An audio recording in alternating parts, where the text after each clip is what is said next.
बिस्मिल्लाहिर्रहमानिर्रहीम। अस्सलाम वालेकुम नादरीन, आप यूट्यूब चैनल देख रहे हैं। मैं इमरान खान हूँ। जो मुज़ाकरात पाकिस्तान में हो रहे हैं, आप आने वाले दिनों में देखेंगे कि उन मुज़ाकरात से फ़रार की कोशिश की जाएगी और लगातार फ़रार की कोशिश आप होते हुए देखेंगे, क्योंकि PMLN को अब इस बात की समझ आ गई है कि अगर उन्होंने एस्टेब्लिशमेंट के दबाव में इन मुज़ाकरात को जारी रखा। देखें, पहले तो वो ख्वाहिशात का इजहार करते रहते थे कि PTI आए, आकर बैठे, हमारे साथ मुज़ाकरात करे। उसके नतीजे में वो एक ठप्पा चाह रहे थे, किसी तरह हमारे ऊपर ठप्पा लगे कि हम गवर्नमेंट हैं। लेकिन पाकिस्तान तहरीक इंसाफ उनको ये रूम नहीं दे रही थी। लेकिन पाकिस्तान तहरीक इंसाफ ये कह रही थी कि हम तो एस्टेब्लिशमेंट से मुज़ाकरात करेंगे जिन्होंने हमारा मैंडेट छीना है या जिन्होंने हमारे साथ जुल्म और बर्बरियत की है, जो एक्चुअली इस वक्त इक्तदार में है। बाद में पाकिस्तान तहरीक इंसाफ ने अचानक हामी भर ली। उन्होंने कहा ठीक है, हम इनसे भी मुज़ाकरात कर लेंगे, यही तो है एस्टेब्लिशमेंट के नुमाइंदे। ये बात इतनी सादा भी नहीं है। जब एस्टेब्लिशमेंट के बैकडोर राब्ते शुरू हुए पाकिस्तान तहरीक इंसाफ से, तो उनकी तरफ से यह दरखास्त की गई कि हमें फेस सेविंग दी जाए, और फेस सेविंग के लिए जरूरी है कि आपके लोग रिकॉर्ड के ऊपर जो हुकूमत है उसके साथ भी मुज़ाकरात करें। क्योंकि देखिए, कोई ना कोई कवर एस्टेब्लिशमेंट को चाहिए होता है। एस्टेब्लिशमेंट कभी भी ऐसा नहीं होता कि खुद ही मुज़ाकरात करके खुद ही चीजें तय कर ले। एस्टेब्लिशमेंट हमेशा सामने एक फेस रखती है कि जनाब ये चीजें यहां पे हो रही हैं और ये इस तरीके से जस्टिफाई हो रही है, हमारा कोई रोल नहीं है। हमेशा अपने आप को पीछे रखकर काम करते हैं।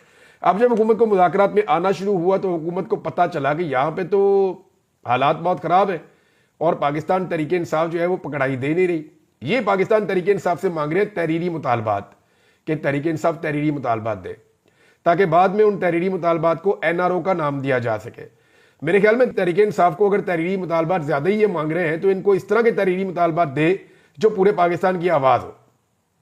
जैसा कि आप इंटरनेट की बंदिश बंद करें, जैसा कि आप सोशल मीडिया के ऊपर पाबंदियां खत्म करें, जैसा कि आप झूठे मुकदमात पाकिस्तान के शहरियों पर डालना बंद करें, जैसा कि जितने शहरियों का आपने जो नुकसान किया उस नुकसान का अजाला करें, जितने लोगों की गाड़ियां तोड़ी है उनकी गाड़ियां वापस की जाए, जितने लोगों को जुल्म और जबर का शिकार किया गया उन तमाम से माफी मांगे रियासत। यानी वो बहुत सारे ऐसे मुतालबात कर सकते हैं जो इखलाकी नौइयत से और इस नुक्ता नजर से वो अवाम की नजर के अंदर बड़े बुलंद किस्म के मुतालबात होंगे। तो इस तरह के मुतालबात भी पाकिस्तान तहरीक इंसाफ कर सकती है। हुकूमत जो है उसके लिए इस मुज़ाकरात में कुछ हासिल करना मुमकिन अब नहीं है, क्योंकि देखिए, हुकूमत के लिए मुमकिन तब था जब हुकूमत को ठप्पा चाहिए होता कि जनाब हम बैठे हुए, हम हुकूमत है। अब हुकूमत को यह पता चल गया है कि ये मुज़ाकरात हो ही इसलिए रहे हैं कि पाकिस्तान तहरीक इंसाफ को अब रास्ता देना है, क्योंकि दीवार से लगा लगा कर एस्टेब्लिशमेंट थक गई है। कितने ही बंदे इस काम पे लगा दिए थे। मैं उंगलियों के ऊपर आपको गिना सकता हूं कि बेशुमार ऑफिसर थे जिनको मैं जानता हूं, और वो इंटेलिजेंस के लोग हैं बेचारे। वो अच्छे खासे दहशतगर्दी में काम करना है, किसी और चीज में, वो सारे सियासत पे लगे हुए थे, पहले भी लगे रहते थे। लेकिन इतनी बड़ी तादाद में ऐसी बड़ी एंगेजमेंट पाकिस्तान में कभी नहीं हुई।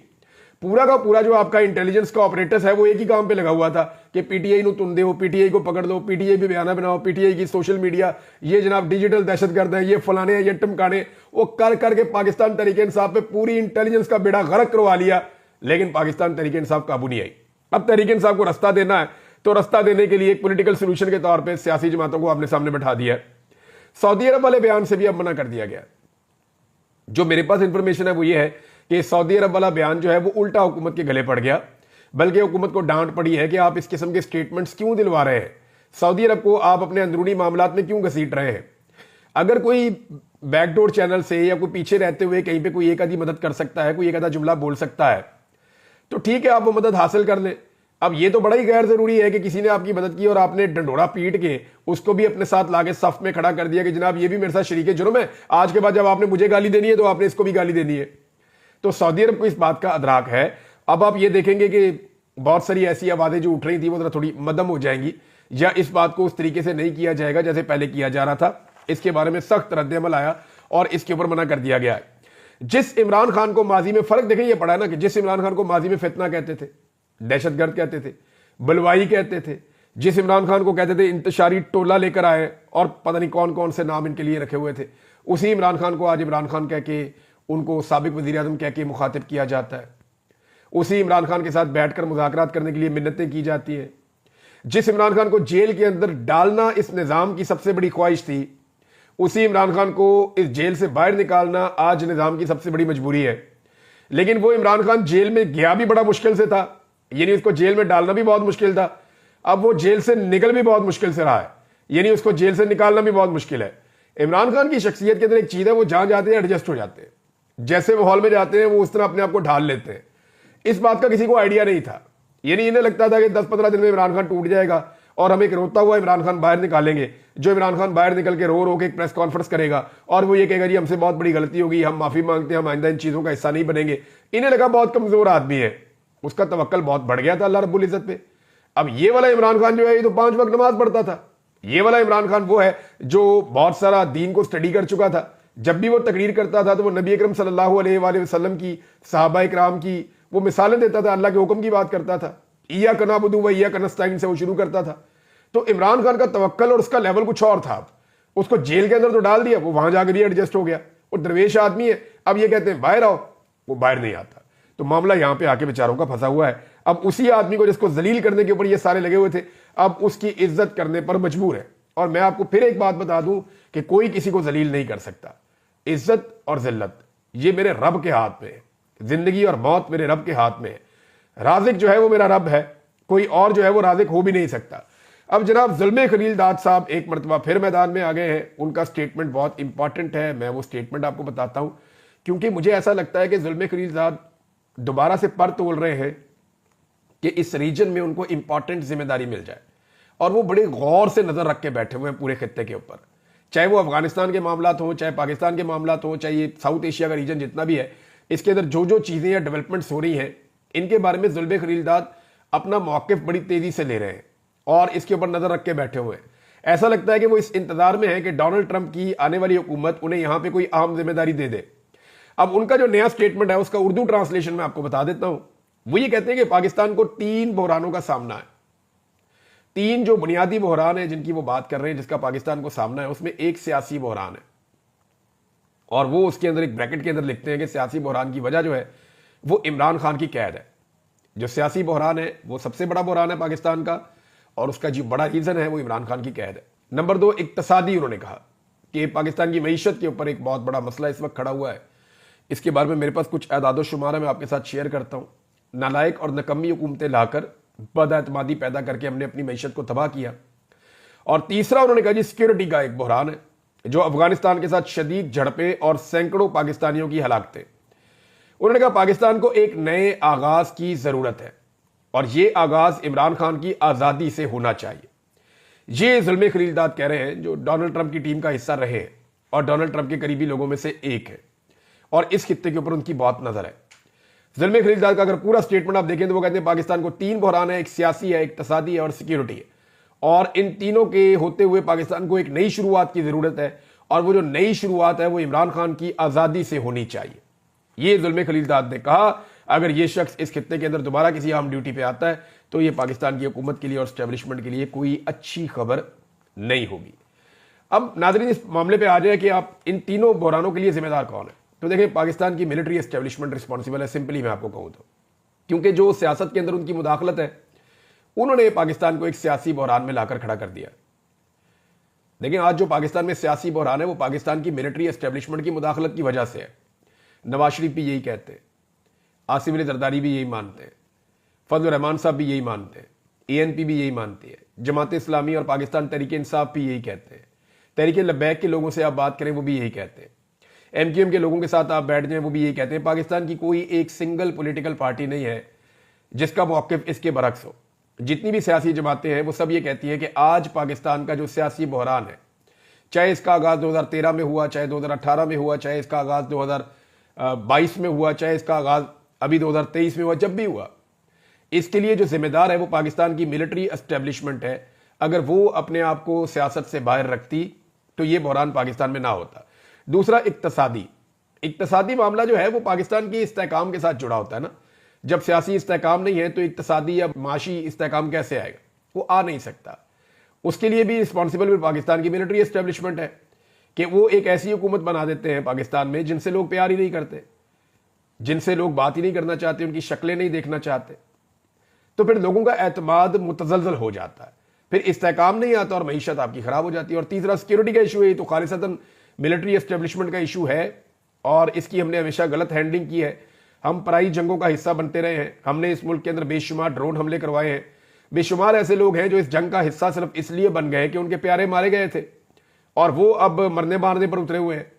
तो ये एक बड़ी लंबी जंग है, बहुत सारे लोगों के बहुत सारे मफादात भी हैं। यहाँ पे बहुत सारे ऐसे फितने भी हैं जिनके बारे में गवर्नमेंट और जो मिलिट्री है वो ये कहती रहती है, लेकिन इसके लिए भी जो रिस्पॉन्सिबिलिटी आती है अमन व अमान के क़याम के बारे में, वो कुछ गलत पॉलिसीज भी हैं पाकिस्तान की, कुछ गलत हालात भी हैं पाकिस्तान के, कुछ आलमी दबाव भी है और कुछ साजिशें भी हैं। इन सारी चीज़ों को आप इकट्ठा करें तो वहां पर भी रिस्पॉन्सिबिलिटी मिलिट्री एस्टेब्लिशमेंट। तो अगर मिलिट्री एस्टेब्लिशमेंट अपने रोल को अपने काम तक महदूद कर ले, यानी हमने किसी और के काम में मुदाखलत नहीं करनी, सियासतदान जाने सियासत जाने, हमने मुदाखलत नहीं करनी, मुल्क जैसे चलना है वो अवामी मैंडेट वाली हुकूमत जाने, हमने उसके अंदर कोई मुदाखलत नहीं करनी, हमने सिर्फ अपना काम करना है, बाकी कारोबार कैसे चलता है उससे हमारा कोई ताल्लुक नहीं है। अगर मिलिट्री एस्टेब्लिशमेंट यहां पे इस तरफ जाती है तो ये 3 मसाइल आपके हल होने शुरू हो जाएंगे। हाँ, इमरान खान साहब की आज़ादी इसका एक नुक्ता है आगाज हो सकता है। एक और बहुत बड़ा मसला है पाकिस्तान का जिसका यहां पे जिक्र नहीं किया ज़ुल्म खलीलजाद ने, और मैं इन सारे मसाइल से बड़ा मसला उसको समझता हूं। कभी ना कभी ये मसाइल हल हो जाएंगे।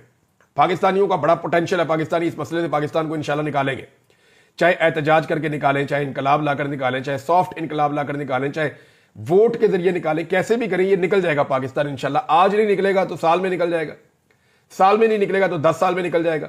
लेकिन एक मसला नादरीन पाकिस्तान का ऐसा है जिसको हल करना बहुत जरूरी है और उससे पाकिस्तान नहीं निकल पाएगा जब तक कि पूरी कौम मिलकर एफर्ट नहीं करेगी। तमाम सियासी जमातों को भी बीच में आना पड़ेगा, तमाम तबकात को बीच में आना पड़ेगा, हर फर्द को किरदार अदा करना पड़ेगा जो हम फंस गए जिस मसले में, और वो मसला है क्लाइमेट चेंज का। पाकिस्तान दुनिया के उन ममालिक में से एक है जहां पे ये इशू सबसे ज्यादा उठा हुआ है। हमारी हवा जो है वो सांस लेने के काबिल नहीं रही। पूरी दुनिया में जब कोई शख्स किसी दूसरे मुल्क में या किसी नई जगह पे जाना चाहता है तो वो सबसे पहले आजकल के दौर में वहां का एयर क्वालिटी इंडेक्स चेक करता है इंटरनेट के ऊपर, AQI, और पाकिस्तान के किसी भी शहर का AQI बेहतर नहीं है। पाकिस्तान के ज्यादातर इलाकों का एयर क्वालिटी इंडेक्स इंसानी सेहत के लिए मुज़र है। लाहौर में पैदा होने वाला इंसान जो है जो वहां पे जिंदगी गुजारेगा उसकी जिंदगी के 7 साल कम हो सकते हैं एक साइंटिफिक रिसर्च के मुताबिक। लिहाजा हमें क्लाइमेट चेंज के ऊपर बहुत तेजी से काम करना होगा, इस पे पैसा खर्च करना होगा, इसके ऊपर कोशिश करनी होगी, जंगलात की कटाई रोकनी होगी, नए जंगलात फौरी तौर पे लगाने होंगे, आलूदगी पर काबू पाना होगा और बेशुमार इकदाम करने पड़ेंगे क्लाइमेट चेंज के हवाले से। यानी आप मुल्क को जितना मर्जी आप जमहूरी बना ले, जो मर्जी कर दें, जब तक आप वहां सांस नहीं ले पाएंगे तब तक वो रहने के काबिल नहीं होगा। लिहाजा ये सुनने में आपको छोटा लगता है लेकिन क्लाइमेट चेंज का इशू बहुत बड़ा इशू है, इसको भी पाकिस्तान को फौरी तौर पे एड्रेस करना पड़ेगा। नाज़रीन, एक और बड़ी इंपॉर्टेंट खबर है और डेवलपमेंट है, वो ये है कि वुकला ने फैसला किया है कि वो अब पूरे पाकिस्तान के अंदर इज्तिमात करेंगे और आवाज उठाएंगे मिलिट्री कोर्ट्स के फैसलों के खिलाफ। फौजी अदालतें तो अदालतें ही नहीं होती ना, तो उनके फैसले की औकात क्या है। लेकिन फौजी अदालतों ने सिविलियन को सजाएं सुना दी हैं और अभी तक जो 100 से ज्यादा लोगों को सजाएं सुनवाई गई, किसी एक का भी फैसला सामने नहीं आया। वो बेचारों ने जो रहम की अपीलें की थी या उनसे करवाई गई थी वो तो सामने आ गई फटाफट, आर्मी चीफ के दफ्तर से लीक हो गई, लेकिन जो फैसला है वो अभी तक लीक नहीं हुआ।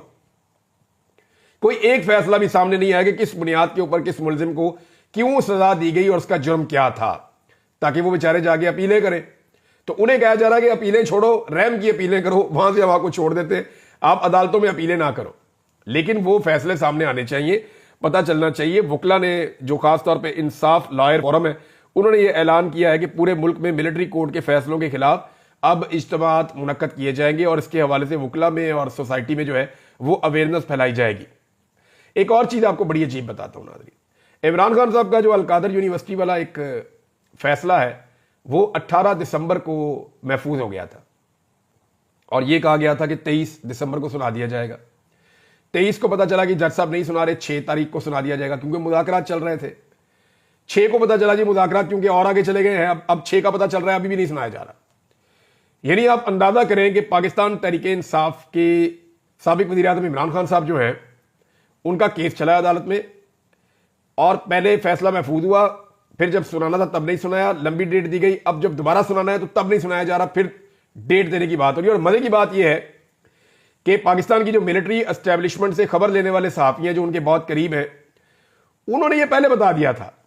यानी जज ने या जो जुडिशियल सिस्टम है उसने नहीं बताया, इमरान खान के वकीलों को नहीं पता, जो कोर्ट रिपोर्टर थे उनको नहीं पता, वो बेचारे इस बारे में जानते ही नहीं है, उन्हें पता ही नहीं है कि जनाब क्या फैसला हो रहा है या ये फैसला आएगा या नहीं आएगा, वो नहीं जानते। लेकिन जो मिलिट्री एस्टेब्लिशमेंट को कवर करने वाले या उनके करीब रहने वाले जो सहाफी हैं वो इसको ब्रेक कर देते हैं जनाब के 6 तारीख को भी फैसला नहीं आ रहा। आप अंदाजा करें, क्या ये फैसला अब अदालत में लिखा जा रहा है या मिलिट्री एस्टेब्लिशमेंट इस फैसले को लिख रही है? मेरे दिमाग में ये सवाल इसलिए आया कि वो जो रिपोर्टर है वो कोर्ट को रिपोर्ट नहीं करते, वो रिपोर्टर रिपोर्ट करते हैं मिलिट्री एस्टेब्लिशमेंट को, उनके ताल्लुकात वहां पे वहीं से खबरें लेते हैं। अब जनाब वो ये कह रहे हैं कि फैसला फिर नहीं आना। ये यहां बेचारे जो कोर्ट रिपोर्टर थे वो एक दूसरे से पूछ रहे हैं यार ये कैसे आ गई खबर। तो उन्होंने कहा जी अदालत को तो पता ही अभी कुछ नहीं है, इवन जो अदालती अमला उससे रब्ता किया गया, उन्होंने कहा जी हमें भी नहीं पता। तो ये अब इंसाफ के ऊपर या निज़ाम इंसाफ के ऊपर बड़े सवालात पैदा हो जाते हैं कि जजेस के फैसले कैसे हो रहे हैं, कौन करवा रहा है, कहां से लिखे जा रहे हैं। तो इस किस्म के जब फैसले आते हैं ना, वो लिखे हुए भी ऐसे होते हैं कि हाई कोर्ट में जाके फौरी तौर पे उड़ जाते हैं। इससे पहले जो 4 सजाएं इमरान खान साहब को जेल से दी गई हैं, वो चारों इसी तरह उजलत में दी गई हैं और वो चारों फारिग हो गई बाद में जब वो हाई कोर्ट के अंदर पहुंची, मामला वहां पे आए। और वो जो एक फैसला है खास तौर पे साइफर वाला, जिसके ऊपर बड़ा बुलंदोबांग दावे किए गए थे, वो तो जस्टिस आमिर फारूक साहब ने फारिग कर दिया, जो कभी इमरान खान साहब को रिलीफ देने का वो सोच भी नहीं सकते, वहां से फारिग हो गया। तो पाकिस्तान पीपल्स पार्टी ने नादरीन एक नया काम शुरू कर दिया है और इसको कहते हैं नूरा कुश्ती। नूरा कुश्ती पाकिस्तान पीपल्स पार्टी ने शुरू की है कि जनाब हुकूमत हमें एतमाद में नहीं लेती, हमने हुकूमत को सपोर्ट दी हुई है, हम हुकूमत से अपनी सपोर्ट वापस ले सकते हैं। ये सारी गोंगलुओं से मट्टी झाड़ रहे हैं। जब फॉर्म 47 लिया तब तो आप एतमाद में थे, जब इद्दत वाला केस हुआ तब भी पीपल्स पार्टी एतमाद में थी, जब गोलियां चलाई गई तब भी पीपल्स पार्टी एतमाद में थी, चादर और चार दीवारी का तकद्दुस पामाल हुआ उस पर भी एतमाद में थी, खवातीन और बच्चों को अगवा किया गया उस पर भी एतमाद में थी, तशद्दुद और जबर के ऊपर भी एतमाद में थी, ब्रूट मेजॉरिटी बकौल बिलावल के उस पर भी एतमाद में थी, डंडे वाली जमहूरियत बकौल बिलावल के उस पर भी एतमाद में थी, एमएनएस को अगवा किया गया उस पर भी एतमाद में थी, कौमी असम्बली और पार्लियामेंट लॉजिक पर हमले हुए उस पर भी एतमाद में थी, खैबर पख्तूनख्वा हाउस पर हमला हुआ उस पर भी एतमाद में थी, 2 दफा वज़ीर आला खैबर पख्तूनख्वा के साथ क्या हुआ उस पर भी एतमाद में थी, डी चौक पर गोलियां चली उस पर भी एतमाद में थी, हाई कोर्ट में तोड़फोड़ करके साबिक वजीर आजम को गिरफ्तार कर लिया गया उस पर भी एतमाद में थी, जबरी गुमशुदगियों पर भी एतमाद में थी, सिंध में पूरे पाकिस्तान के मुकाबले में सहाफियों पर सबसे ज्यादा जुल्म और जबर रिपोर्ट हुआ 2024 में उस पर भी एतमाद में थी, इंटरनेट को स्लो किया गया, बंद किया गया उस पर भी एतमाद में थी, और सोशल मीडिया की बंदिश पर भी एतमाद में थी। अब ये आ गए गोंगलुओं से मट्टी झाड़ने। इन्हें पता है कि बैनुल अक़वामी सतह पर आवाजें उठ रही हैं, ये जमहूरियत की दुश्मनी हुई है पाकिस्तान में, बेड़ा गर्क किया गया हर चीज का। तो अब वो बिलावल जो हर जुल्म और जबर का हिस्सा है वो आ गया मैदान के अंदर कि नहीं जी मैं इसका हिस्सा नहीं हूं। ये पीएमएलएन वाले थोड़े दिनों में बताएंगे कि बिलावल किस जुर्म में कितना शरीक था और शरीके जुर्म था, लिहाजा ये बरी जिम्मा इस सारे मामले से नहीं हो सकता। हुकूमत ने नाज़रीन बड़े अजीबोगरीब दावे किए थे। यानी इस हुकूमत का दावा था कि यानी ऐसे ऐसे दावा किए कि अगर आप इकट्ठा करें तो $100 अरब से ज्यादा की इन्वेस्टमेंट बनती है जो पाकिस्तान में अब तक आ चुकी है। ये अखबारी खबरों के मुताबिक मैं आपको बता रहा हूं। अगर आप अखबारी खबरें देखें तो ये सऊदी अरब से आए जनाब $50 अरब की इन्वेस्टमेंट सऊदी अरब से आ रही है। फिर जनाब यूएई से आए जी $10 अरब की इन्वेस्टमेंट यूएई से आ रही है। जनाब चाइना गए जी इतने अरब डॉलर की चाइना से इन्वेस्टमेंट आ रही है। बैनुल अक़वामी दौरों में कोई बंदा करीब से गुजर जाता था ना, किसी अमीर मुल्क का वजीर आजम या सदर, तो ये फौरी तौर पे फोटो खींच के खबर लगा देते हैं जनाब इतने अरब डॉलर इस मुल्क से भी आ रहे हैं। यानी वो कहते हैं ना कि बातें करोड़ों की और दुकान पकौड़ों की। या मियां नवाज शरीफ ने एक दिन सुनाया था कि पल्ले नहीं तेला दे कर दी मेला मेला, ये वो वाला मामला। यानी कोई इन्वेस्टमेंट पाकिस्तान में नहीं आ सकी और जो पैसा पाकिस्तान में आ रहा था उसका इन्होंने खुद बेड़ा गर्क किया। और कैसे किया कि $1.62 अरब, ये वो पैसा है जो एक साल में ये आईएमएफ से नहीं ले सकते। $1 अरब के लिए कभी आईएमएफ के पांव पकड़ते हैं, कभी वर्ल्ड बैंक के पांव पकड़ते हैं, कभी एशियन डेवलपमेंट बैंक के पांव पकड़ते हैं, कभी यूरोपीय यूनियन में जाते हैं, कभी कहीं जाते हैं, ये उधार पैसे दे दो हमने अपने बैंकों में रखने हैं। और ये पैसा बाहर से पाकिस्तान आ रहा था $1.62 अरब, यानी $1 अरब और 62 करोड़ डॉलर। इतनी बड़ी रकम जो है वो पाकिस्तान में आ रही थी और उसका सिर्फ नुकसान इन्होंने कर लिया इंटरनेट बंद करके अपना जिद और अपना शौक पूरा करने के लिए। कि जी इंटरनेट को इस्तेमाल करके नौजवान हमसे सवालात करते हैं, हमसे सवाल पूछते हैं, हमें हकायक दिखाते हैं, हमें आईना दिखाते हैं, हमें अपनी शक्ल पसंद नहीं है, लिहाजा अब इंटरनेट ही बंद कर रहे हैं। यानी ये तो ऐसे ही ना, इंटरनेट को बंद करना ऐसे है कि आपको शीशा पसंद नहीं है तो आप शीशा तोड़ दें। जनाब ना होगा शीशा ना मुझे मेरी शक्ल नजर आएगी। तो इंटरनेट भी ऐसे ही है, जो सोसाइटी जैसी होती है ना वैसे ही उसका इंटरनेट होता है। जितना गुस्सा उस सोसाइटी के अंदर होता है, जितना रद्द अमल उस सोसाइटी के अंदर होता है, वो सारा आपको इंटरनेट के अंदर नजर आता है। ऐसा क्या हो गया कि 3-4 साल पहले जो लोग इस मुल्क में हीरो हुआ करते थे, जिनके लिए कहानियां सुनाई जाती थी, वो लोग सबसे बड़े विलन बन गए। ऐसा क्या हो गया? बात यह है कि यही सोशल मीडिया ना, तब भी यही था। तो जैसा आपने किया उसका रद्देअमल सोशल मीडिया पे आया। अब सोशल मीडिया को बंद करके बजाय वो रद्देअमल को कंट्रोल करते, पाकिस्तान की इकोनॉमी को तबाह कर दिया। जितना पैसा मांगने के लिए मिन्नत और तरला किया जाता है, उससे ज्यादा पैसे का नुकसान करवा लिया 1 साल के अंदर। और पाकिस्तान के जो इसके अंदर कारनामे हैं वो मैं आपको अगले वीलॉग में बताऊंगा। ये कुछ चीजें हैं मेरे पास जो मुझे आपके साथ शेयर करनी है, लेकिन यहां पे इसको रोक लेते हैं। अब तक के लिए इतने, अपना ख्याल रखिएगा, अपने चैनल का भी। अल्लाह हाफिज़।